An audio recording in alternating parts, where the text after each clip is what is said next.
Today I'm going to be showing you how to remove background noise. It's very simple. Watch. First, you're going to open CapCut. Then press New Project. After you've done that, you're going to press a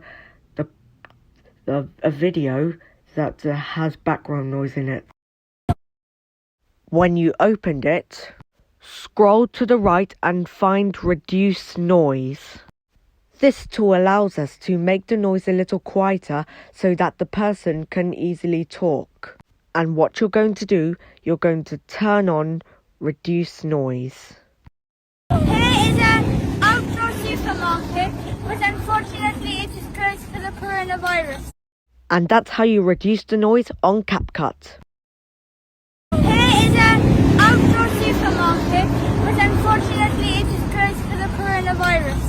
Here is an outdoor supermarket, but unfortunately it is closed for the coronavirus.